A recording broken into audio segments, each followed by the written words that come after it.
9 दिसंबर रामकृष्ण मठ की स्थापना हुई। स्वामी जी मठ के कार्य प्रणाली से खुश थे। एक दिन स्वामी जी अपनी शिष्य मंडली के द्वारा घेरे हुए शास्त्र की व्याख्या कर रहे थे। इसी समय साधु नाग महाशय उनके दर्शन के लिए मठ में पधारे। श्री रामकृष्ण देव की इन दो सृष्टियों का बहुत दिनों बाद आनंद सम्मेलन हुआ। एक शिष्य सन्यास का चरम आदर्श है और दूसरा है मूर्तिमान गार्हस्थ धर्म। स्वामी जी ने प्रणाम करके पूछा, प्रणाम महाशय, आप अच्छे तो हैं ना? आपका दर्शन करने आया हूं। जय शंकर, जय शंकर। साक्षात शिव दर्शन हुए। नाग महाशय सब कुछ भूलकर तन्मय होकर स्वामी जी को देखे जा रहे थे। स्वामी जी ने उन्हें प्रसाद देकर उपस्थित जनों से कहा, देख रहे हो, नाग महाशय को देखो। आप गृहस्थ हैं, परंतु जगत है या नहीं ये भी नहीं जानते, सदा तन्मय रहते हैं। इन सब ब्रह्मचारियों और हम लोगों को श्री रामकृष्ण देव की कुछ बातें सुनाइए। ये आप क्या कहते हैं? भला मैं क्या कहूंगा? मैं आपको देखने आया हूं। श्री रामकृष्ण देव की लीला के सहायक महावीर जी का दर्शन करने आया हूं। श्री रामकृष्ण देव की बात अब लोग समझेंगे। जय रामकृष्ण, जय रामकृष्ण। आप ही ने वास्तव में श्री रामकृष्ण देव को पहचाना है। हम तो केवल भटकते रह गए। छी छी छी छी, ये कैसी बात आप कहते हैं? आप श्री रामकृष्ण देव की छाया हैं। सीधा बाजू और उल्टा बाजू, जिसकी आंख हो देख ले। ये सब जो मठ आदि हो रहा है वो क्या ठीक है? मैं क्षुद्र जीव हूं, क्या समझता हूं? आप जो कुछ करते हैं निश्चित जानता हूं, उससे जगत का कल्याण होगा, मंगल होगा। मैं एक बार आपके घर आऊंगा।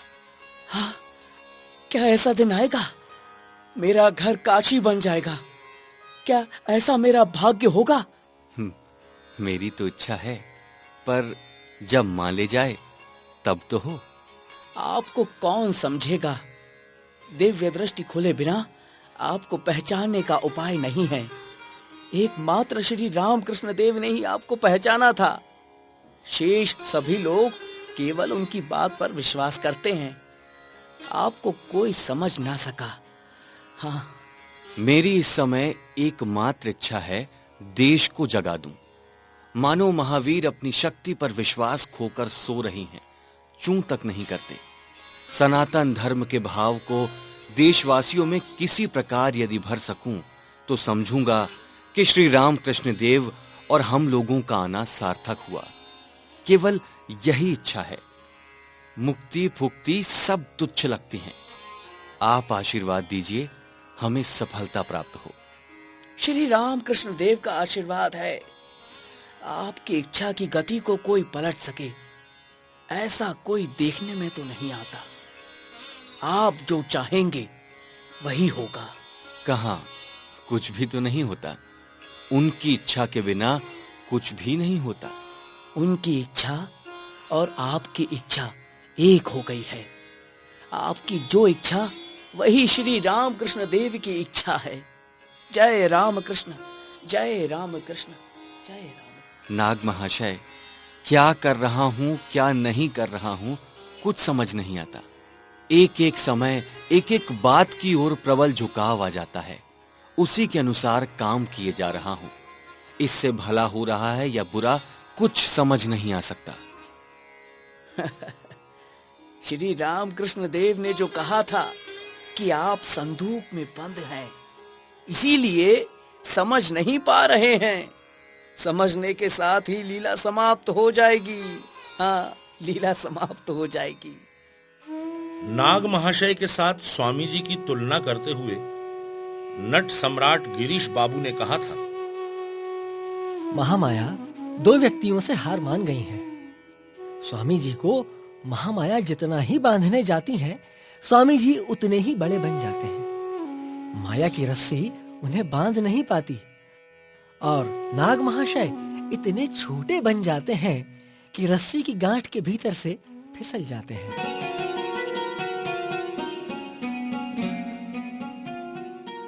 एक दिन हितवादी अखबार के संपादक श्रद्धेय पंडित सखाराम गणेश देउस्कर अपने मित्रों के साथ स्वामी जी के दर्शन करने आए। वार्तालाप के सिलसिले में पंडित देउस्कर के मित्रों में से एक को पंजाबी जानकर स्वामी जी उनके साथ पंजाब प्रांत की आवश्यकताओं के बारे में चर्चा करने लगे। उन्होंने कहा, भारतीय जनता के दैन्य दुख, अशिक्षा तथा सामाजिक जीवन की दुर्दशा को दूर करने के लिए, पूरा करने के लिए प्रत्येक शिक्षित व्यक्ति के ऊपर उत्तरदायित्व है और इस उद्देश्य से प्राणपण चेष्टा करना प्रत्येक व्यक्ति का कर्तव्य है। राष्ट्रीय जीवन की समस्याओं के प्रधान विषयों का वर्णन स्वामी जी ओजस्वी भाषा में करने लगे। काफी देर तक वार्तालाप के बाद पंडित जी ने विदा ली। इसी समय उनके साथी पंजाबी मित्र ने स्वामी जी से कहा, जी स्वामी जी, आपसे धर्मोपदेश सुनने के लिए हम बड़ी दूर से बड़ी आशा करके आए थे, परंतु दुर्भाग्य से अति साधारण विषयों पर चर्चा हुई। ओ जी, आज का दिन बड़ा ही व्यर्थ गया स्वामी जी। स्वामी जी का मुखमंडल व्यथित करुणा से गंभीर हो उठा। वे धीर भाव से बोले, सज्जन, जब तक मेरी जन्मभूमि का एक कुत्ता भी भूखा रहेगा तब तक उसे रोटी देना ही मेरा धर्म है। इसके अतिरिक्त और जो कुछ भी है अधर्म है। स्वामी जी के देहत्याग के वर्षों बाद इस बात का उल्लेख कर पंडित देउस्कर जी ने कहा था कि स्वामी जी का वो गंभीर समवेदनापूर्ण कथन उनके दिल में सदा जागृत रहा है। उसी दिन से उन्होंने समझा है कि वास्तव में देश प्रेम किसे कहते। हमने पहले उल्लेख किया है कि इससे पूर्व 16 दिसंबर को ही स्वामी जी ने दूसरी बार इंग्लैंड और अमेरिका जाने की इच्छा प्रकट की थी। इस समय ग्रीष्म ऋतु के प्रारंभ में समुद्र यात्रा से संभवतः उनके स्वास्थ्य को लाभ होगा। इसी आशा से उनके मित्र व चिकित्सक गण उन्हें यात्रा के लिए अनुरोध करने लगे। अंत में 10 जून स्वामी जी का इंग्लैंड यात्रा का दिन नियत हुआ। स्वामी जी के साग्रह अनुरोध से स्वामी तुरायानंद जी ने उनका साथी बनना स्वीकार किया। बालिका विद्यालय के आवश्यक कार्य के लिए भगिनी निवेदिता ने भी इंग्लैंड जाने की इच्छा प्रकट की। 31 जुलाई को स्वामी जी लंदन पहुंचे। टिलबरी डॉक में उतरकर अपने अंग्रेज शिष्य और शिष्याओं के बीच 2 अमेरिकन शिष्याओं को स्वागत के लिए आए देख स्वामी जी कुछ विस्मित व आनंदित हुए। वे दोनों समाचार पत्रों द्वारा स्वामी जी के इंग्लैंड आगमन का संवाद पढ़कर गुरु दर्शन की तीव्र इच्छा से डेट्रॉयट से लंदन आई थी। स्वामी जी लंदन से कुछ दूरी पर विंबलडन नामक स्थान में निवास करने लगे। इस बार स्वामी जी ने दर्शनार्थी जिज्ञासुओं के साथ धर्मालोचना करने के अतिरिक्त जनता के लिए कोई भाषण नहीं दिया। अंत में अमेरिका से बार-बार बुलाए जाने पर 16 अगस्त को गुरु भाई तुरायानंद तथा दोनों अमेरिकन शिष्याओं के साथ उन्होंने न्यूयॉर्क की ओर यात्रा की। इस समुद्री यात्रा के संबंध में स्वामी जी की शिष्या श्रीमती फंकी ने लिखा है, समुद्र पर व्यतीत किए हुए 10 दिनों की स्मृति कभी भूलने की नहीं। प्रतिदिन प्रातःकाल गीता का पाठ व व्याख्या होती थी और कभी-कभी हम लोग संस्कृत कविता और कहानियों की आवृत्ति तथा अनुवाद सुनते थे। कभी प्राचीन वैदिक प्रार्थना मंत्रों का पाठ होता था। समुद्र शांत था। मनोहर चांदनी से रात्रि चमक रही थी। एक दिन गुरुदेव डेक पर टहलते हुए प्राकृतिक सौंदर्य के संबंध में हमें समझा रहे थे। उज्जवल चांदनी में उनका विशाल सुंदर शरीर बड़ा ही मनोहर लग रहा था। इसी समय एकाएक खड़े होकर वे कह उठे, माया राज्य के दृश्य जब इतने सुंदर हैं, तो सोचो इसके पीछे विद्यमान वे कितने सत्य स्वरूप ईश्वर स्वयं सुंदर होंगे।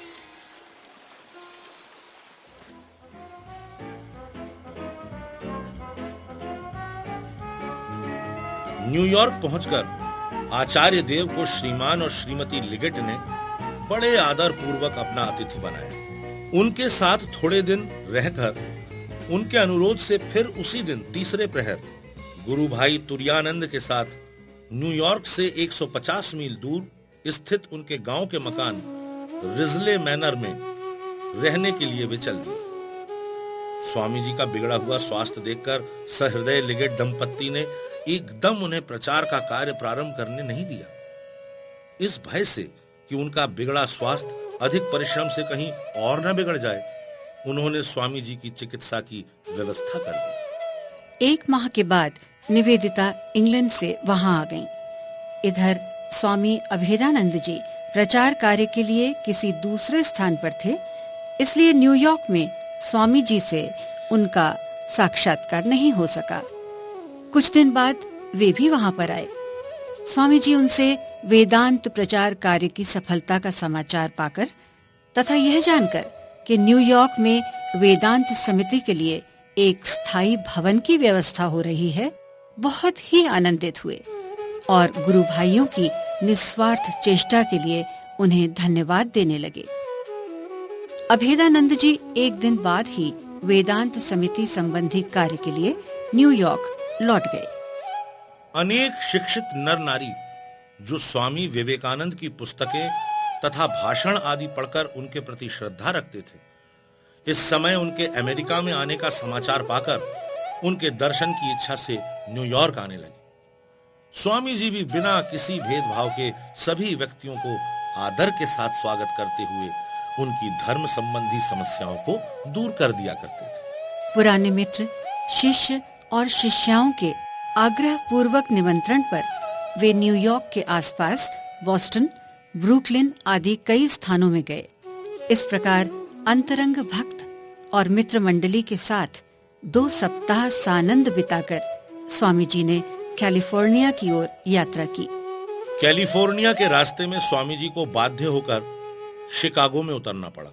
मित्र व भक्त मंडली के आग्रह की वे उपेक्षा न कर सके। शिकागो निवासियों ने स्वामी जी के सम्मान के लिए अभ्यर्थना की तैयारी में कोई कसर नहीं रखी। स्वामी जी ने शिकागो में कुछ दिन रहकर नए व पुराने भक्तों की आकांक्षा को पूर्ण किया।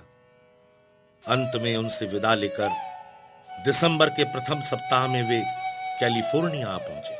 सन 1900 के जून मास से लगातार 7 महीने तक उन्होंने इस प्रांत में निवास किया। कैलिफोर्निया की प्रथम नगरी लॉस एंजलिस में पदार्पण करने के साथ ही स्वामी जी को श्रीमती ब्लोजेट ने अपने घर में आतिथ्य स्वीकार करने का निमंत्रण दिया। उनकी शिष्या कुमारी मैक्लियॉड भी वहां पर पहले से ही निवास कर रही थी। स्वामी जी के आगमन के थोड़े ही दिन बाद प्रतिदिन बहुसंख्यक नर नारी उनके दर्शनों के लिए आने लगे। स्वामी जी की पुस्तकों का अध्ययन कर अनेक व्यक्ति ऐसे मुग्ध हुए थे कि ये जानकर कि वे आजकल लॉस एंजलिस में पधारे हैं, दूर दूर से लोग उनके पास आने लगे। प्रतिदिन प्रातःकाल व तीसरे प्रहर नियमित रूप से प्रश्नोत्तर सभा होने लगी। अंत में जनता के आग्रहपूर्ण अनुरोध से उन्होंने फिर भाषण देना स्वीकार किया। इन भाषणों के बारे में श्रीमती एनी बेसेंट ने कहा था, इस अप्रतिद्वंदी प्राच्य प्रचारक के अतुलनीय आध्यात्मिक संदेश की महिमा की चर्चा कैलिफोर्निया प्रांत के नगर नगर, गांव गांव में होने लगी। ऑकलैंड से स्वामी जी फरवरी मास के अंत में कैलिफोर्निया की राजधानी सैन फ्रांसिस्को में पधारे। आने वाले उनके दर्शनार्थियों को किसी भी प्रकार की असुविधा न हो, इस बात की ओर ध्यान रखते हुए स्थानीय मान्य तथा शिक्षित व्यक्तियों ने टकर स्ट्रीट में एक विशाल भवन का प्रबंध कर दिया। थोड़े दिनों के बाद ही स्वामी जी ने स्थानीय गोल्डन गेट हॉल में हजारों श्रोताओं के सम्मुख अपना प्रथम तथा प्रसिद्ध सार्वजनीन धर्म का आदर्श नामक शीर्षक भाषण दिया। मंत्रमुग्ध जैसी जनता ने एकाग्रचित होकर श्रद्धा के साथ लगभग 2 घंटे तक खड़े रहकर उनके श्रीमुख से निकली हुई अमृत मधुर सत्य की वाणी का श्रवण किया। भाषण के बाद स्वामी जी के आसन ग्रहण करने पर जनता उच्च कंठ से उन्हें धन्यवाद देने लगी। कर्म के इस प्रवाह के बीच में भी समय समय पर उनका पवित्र मन एक अज्ञात भाव राज्य में डूब जाता था। इस प्रकार उच्च भाव से अभिभूत होकर स्वामी जी ने अपनी शिष्या कुमारी मैक्लाउड को 18 अप्रैल 1900 को लिखा था। कर्म करना सभी समय कठिन है। मेरे लिए प्रार्थना करो कि हमेशा के लिए मेरा काम करना बंद हो जाए और मेरा समग्र मन प्राण श्री मां की सत्ता में एकाकार हो जाए। उनका कार्य वे ही जाने। मैं अच्छा हूं, मानसिक स्वास्थ्य बहुत ही अच्छा है। शरीर की बजाय मन की शांति व स्वच्छंदता का ही बहुत अधिक अनुभव कर रहा हूं। युद्ध में हार जीत दोनों ही हुई। अब बोरा बिस्तर बांधकर उस महान मुक्तिदाता की प्रतीक्षा में बैठा हूं। अब शिव पार करो मेरी नैया। हे शिव मेरी नैया पार लगा दो प्रभु। मैं पैदा हुआ था इससे खुश हूं। इतना जो दुख भोगा है उस पर भी खुश हूं। जीवन में कभी कभी बड़ी बड़ी भूलें की हैं, इस पर भी खुश हूं। फिर अब जो निर्वाण के शांत समुद्र में डुबकी लगाने जा रहा हूं, इसमें भी खुश हूं। मेरे लिए संसार में फिर लौटना होगा। मैं किसी को किसी बंधन में छोड़कर नहीं जा रहा हूं, अथवा इस प्रकार का बंधन मैं किसी से लेकर भी नहीं जा रहा हूं। देह जाने के बाद मुझे मुक्ति हो अथवा देह रहते ही मुक्त हो जाऊं, पता नहीं। परंतु वो पुराना विवेकानंद चला गया है, हमेशा के लिए चला गया है और नहीं लौटेगा। शिक्षादाता, गुरु, नेता, आचार्य चला गया।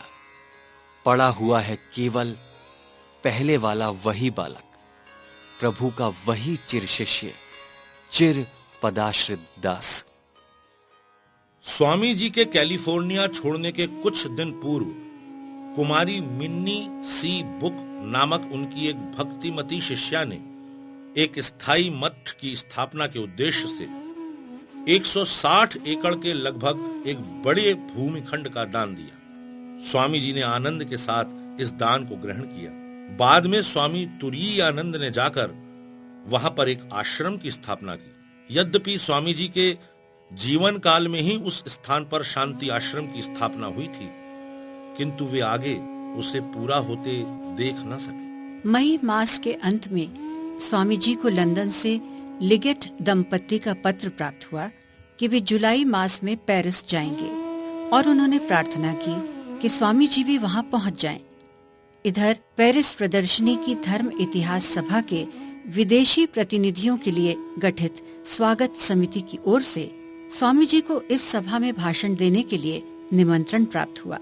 इन 2 कारणों से वे कैलिफोर्निया के शिष्य व भक्तों से विदा लेकर न्यूयॉर्क पहुंचे। रास्ते में अवश्य ही अपने पुराने मित्र और शिष्यों से भेंट करने के लिए उन्हें शिकागो व डेट्रॉइट में उतरना पड़ा था। अंतरंग भक्त व मित्रों के साथ एक सप्ताह बिताकर स्वामी जी 10 जुलाई को न्यूयॉर्क लौट आए।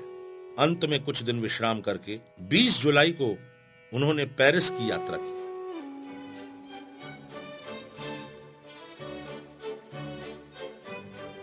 पेरिस पहुंचकर स्वामी जी ने लिगेट दंपत्ति का आतिथ्य स्वीकार किया। इस समय श्रीमती ओली बुल डिटानी प्रांत के लानियोन नामक स्थान में निवास कर रही थीं। उनके आमंत्रण पर स्वामी जी थोड़े दिनों के लिए वहां पधारे।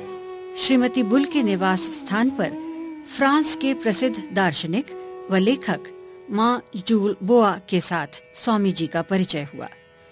इनके साथ हमेशा दर्शन, साहित्य और ऐतिहासिक गवेषणा के संबंध में चर्चा होती थी। जिससे स्वामी जी को फ्रांसीसी भाषा सीखने का अवसर प्राप्त हुआ था। लिगिट दंपत्ति अपने श्रद्धेय अतिथि की सब प्रकार की सुख सुविधाओं के प्रति लक्ष्य रखते हुए मुक्त हस्त से व्यय करने लगे। प्रतिदिन विख्यात दार्शनिक, साहित्यकार, चित्रकार, भास्कर यानी संगतराश, धर्माचार्य व वैज्ञानिक गण उनके भवन में आमंत्रित होते थे। पेरिस की विराट प्रदर्शनी व धर्म सभा के उपलक्ष्य में अनेक पंडित गण संसार की सर्वश्रेष्ठ नगरी में एकत्रित हुए थे। स्वामी जी ने लिखा है, कवि, दार्शनिक, वैज्ञानिक, राजनैतिक, समाज सेवक, गायक, गायिका, शिक्षक, शिक्षिका, चित्रकार, शिल्पकार, संगतराश, वादक आदि नाना प्रकार के व्यक्तियों का आगमन श्री लिगिट के घर में होता था। उनके घर में होने वाला विराम वार्तालाप, नाना प्रकार के विचारों का विकास, मनमोहक संगीत, विद्वानों की गंभीर चर्चाएं सभी उपस्थित जनों को मुग्ध बना देती थी। लगभग 3 मास पेरिस में बिताकर स्वामी जी 24 अक्टूबर की रात को अपने साथियों के साथ वियना की ओर रवाना हुए। वियना नगरी के प्रसिद्ध ऐतिहासिक स्थानों को देखकर हंगरी, सर्बिया, रोमानिया, बल्गेरिया होकर उन्होंने कॉन्स्टेंटिनोपल में प्रवेश किया। कॉन्स्टेंटिनोपल नगर को बहुत कुछ प्राच्य भावापन्न देख स्वामी जी प्रसन्न हुए और दूसरे ही दिन अपनी शिष्या कुमारी मैक्लियोट के साथ नगर देखने गए। तोप निर्माता मैक्सिम साहब के दिए हुए परिचय पत्र की सहायता से स्वामी जी का स्थानीय अनेक विख्यात व्यक्तियों से परिचय हुआ। इस प्रकार कुछ दिन आनंद पूर्वक बिताकर स्वामी जी प्राचीन ग्रीक सभ्यता की समाधि भूमि एथेंस में पधारे। एथेंस नगरी का दर्शन कर उन्होंने अपने साथियों के साथ मिस्र देश की ओर यात्रा की। कायरो शहर पहुंचकर स्वामी जी म्यूजियम में रखी हुई प्राचीन सामग्रियों को उत्सुकता से देखने लगे और अपने साथियों को मिस्र के अतीत इतिहास से फैरो राजवंश का विवरण सुनाने लगे। पिरामिड, स्फिंक्स आदि को देखकर उनके संबंध में विशेष बातें स्वामी जी अपने साथियों को बताने लगे। साथियों को यह देखकर बड़ा आश्चर्य हुआ कि स्वामी जी प्राचीन मिस्र के संबंध में इतनी अधिक बातें जानते हैं कि मानो वे जीवन भर वहां के प्राचीन तत्वों की ही चर्चा करते रहे हों। मिस्र में पहुंचने के बाद ही भारत में लौटने के लिए उनका मन अत्यंत आकुल हो उठा। इस बीच समाचार आया, मायावती मठ के संस्थापक श्री सेवियर बहुत बीमार हैं। इस समाचार को पाते ही स्वामी जी ने भारत में लौट आने का निश्चय कर लिया। बंबई बंदरगाह में उतरकर वे कलकत्ते की ओर चले। इस बार अभिनंदन, भाषण, लोक शिक्षा, प्रचार कार्य इत्यादि की ओर उनकी तनिक भी इच्छा न थी और इसीलिए अत्यंत गुप्त रूप से गाड़ी पर चढ़े। सन 1900 ईस्वी के 9 दिसंबर की रात को स्वामी जी अचानक बेलूड़ मठ में उपस्थित हुए। मठ के सन्यासी और ब्रह्मचारी गण रात के भोजन के लिए बैठे थे। इतने में वहां का माली दौड़ते हुए आया और कहा, बाबा जी, एक साहब आए हैं, अंदर आना चाहते हैं, पर फाटक में तो ताला लगा है। उन्होंने कहा है कि चाबी लेकर आओ और फाटक खोलो जल्दी। अरे वो टंगी तो है वहाँ, ले जाओ। कहाँ पर बाबा जी? वो देखो सामने। हाँ, इस वक्त कौन साहब आए होंगे? अब पता नहीं बाबा जी, अभी देख कर आते हैं। साहब जी कहाँ गए? गाड़ी तो खाली है, साहब है ही नहीं। अब पता नहीं कहाँ गए। देखता हूँ, बाबा जी को बोलता हूँ। बाबा जी, फाटक तो खोल दिया है, पर गाड़ी तो खाली है, साहब उसमें नहीं है। नहीं है तो फिर कहाँ गए? मैं यहाँ हूँ। अरे देख क्या रहे हो, मुझे पहचाना नहीं? अरे कोट पैंट पहना हूँ तो क्या इतना बदल गया हूँ कि तुम लोग पहचान नहीं पा रहे? अरे स्वामी जी, आप हैं? वाह, बिल्कुल साहब जैसे लग रहे हैं। पर फाटक तो बंद था, आप अंदर कैसे आए? दीवार फांदकर। बाहर से खाने की घंटी सुनकर लगा अगर जल्दी अंदर ना आऊं तो खाना नहीं मिलेगा। बहुत भूख लगी है। जल्दी से कुछ खाने को दो। ओह, खिचड़ी पकी है। जल्दी लाओ भाई, जल्दी। आइए, आप ही के लिए है। श्रीयुत सेवियर से मिलने की इच्छा से स्वामी जी यथाशीघ्र भारत लौट आए, परंतु उनसे मिल नहीं सके। बेलूड़ मठ में पहुंचते ही उन्हें पता चला कि सेवियर 28 अक्टूबर 1900 को ही देह त्याग कर चुके हैं। श्रीमती सेवियर ने उनके पेरिस के पते पर पत्र लिखकर उन्हें ये संवाद भेजा था, परंतु स्वामी जी उस समय पूर्व यूरोप तथा मिस्र का भ्रमण कर रहे थे। पत्र भी उनके पीछे घूमता हुआ 2 माह बाद बेलूड़ पहुंचा। सेवियर के निधन पर स्वामी जी अत्यंत दुखी हुए थे। ये उनके कई पत्रों से ज्ञात होता है। श्रीमती सेवियर का पत्र मिलने के पूर्व 11 दिसंबर को उन्होंने कुमारी मैक्लाउड को लिखा था, परसों रात को मैं यहाँ आ पहुँचा हूँ, परंतु खेद है कि इतनी शीघ्रता में लौटकर भी कोई लाभ नहीं हुआ। बेचारे कैप्टन सेवियर कुछ दिनों पूर्व ही परलोक गमन कर चुके हैं। इस प्रकार 2 महाप्राण अंग्रेजों ने हमारे लिए, हिंदुओं के लिए आत्मोत्सर्ग किया है। यदि कोई शहीद हो तो यही है। ओली बुल को उन्होंने 15 दिसंबर के पत्र में लिखा, श्री सेवियर अब नहीं रहे। ये सचमुच मेरे लिए एक बड़ा आघात है। न जाने हिमालय के कार्य का भविष्य अब क्या होगा। श्रीमती सेवियर अब भी वही हैं और मैं प्रतिदिन उनके पत्र की प्रतीक्षा कर रहा हूँ। स्वामी जी ने निश्चय किया था कि वे श्रीमती सेवियर को सांत्वना देने मायावती जाएंगे। इसके अतिरिक्त हिमालय की गोद में स्थित मायावती के अद्वैत आश्रम का भविष्य क्या होगा, इसका निर्धारण करना भी आवश्यक था। सेवियर दंपत्ति के अर्थ व उत्साह और स्वामी जी के शिष्यों के प्रयत्नों के फलस्वरूप जो आश्रम पहले अल्मोड़ा में प्रारंभ हुआ और फिर मायावती में स्थानांतरित होकर पिछले 2 वर्षों से भी अधिक काल से सुचारू रूप से चल रहा था तथा जिसका प्रभाव क्रमशः दूर दूर तक फैल रहा था, वो क्या अपनी शैशवावस्था में ही विनष्ट हो जाएगा, या फिर श्रीमती सेवियर अपने पति द्वारा किए गए कर्म को पत्नी का कर्तव्य समझकर पूर्ववत ही चलाती रहेंगी। इसी विचार ने स्वामी जी के मन में एक समस्या का रूप धारण कर लिया था। बाद में श्रीमती सेवियर का पत्र मिलने पर उन्हें ज्ञात हुआ कि उनकी शंका निराधार थी। श्रीमती सेवियर ने अपने पति के वियोग को एक धर्म प्राण सती के समान ही सहन किया था और मायावती का कार्य बंद करने की बात उन्होंने कल्पना तक नहीं की। परिकल्पना श्री राम तिवारी, समन्वय संजय यादव, मध्य प्रदेश शासन संस्कृति विभाग, स्वराज संस्थान संचालनालय की प्रस्तुति। युग प्रवर्तक